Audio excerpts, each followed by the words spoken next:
Foot injury ang isa sa naging mitsaraw ng kudeta laban kay dating Senate President Mig Zubiri ayon kay Senator Bato de la Rosa. Hindi raw kasi pinayagan ni Zubiri noong una si Senator Bong Revilla na dumalo sa session ng Senado online. May report si Darlene Kai. We only amended the rules for online session. Sa gitna ng sesyon nitong May 13 bago mag-resign bilang Senate President si Senator Mig Zubiri, tinanong ni Senator Francis Tolentino ang rules ng Senado hinggil sa kondisyon ni Senator Bong Revilla na may foot injury. Is he really required to be physically present during hearings? I'm referring, Mr. President, to the Honorable Senator Ramon Bong Revilla.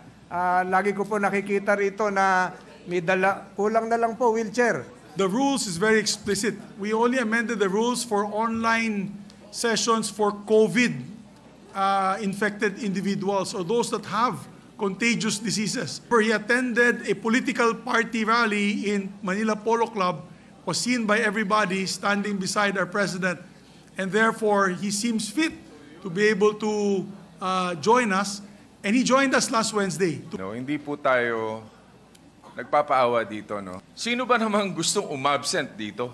That's why I want to be online. During our last session, I attended. Pero namaga yung paa eh. Alam ni majority. So it's okay, Mr. President. Kahit na mabulok yung paa dito, no problem. Para sa bayan. Sa huli, pinayagan din si Revilla na mag-virtual attendance habang nagre-recover sa operasyon. Ayon kay Senator Bato de la Rosa, ito ang naging mitsa ng planong patalsikin si Zubiri bilang Senate President. Sumama ang loob nila Ruben Padilla, ni Jinggoy. Doon na nag-start, I am not trying to print off yung mga pagsisisi sa akin. Nag-retrigger uli itong pag-alis kay Senator Megs nung nagalit yung mga artista. Matatanda ang sinabi ni Zubiri na ang hindi niya pagpigil sa hearing ni de la Rosa ukol sa PIDEA leaks ang isa sa dahilan kung bakit nawala siya sa pwesto. Sinubukan namin kunan ng pahayag si Zubiri ukol dito. Pero si Senator Nancy Binay na raw ang magsasalita para sa grupo nilang tinatawag ngayong Solid 7. Sinabi ni Binay na weird isipin ang rason umano sa likod ng tinawag niyang Senate coup dahil sa namamagang paa.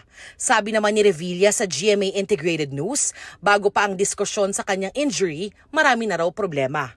Sa The Mga Has interviews, sinabi ni Professor Aris Arugay ng UP Department of Political Science na sa gitna ng pagpapalit ng liderato ng Senado, malaking hamon para sa mga senador na ipakitang independent sila. Sana mabawasan yung pagiging personal, nagiging parang ako, my feelings, my interest, puro mine. But given their public servants, it's the public interest that should loom large rather than the personal interest.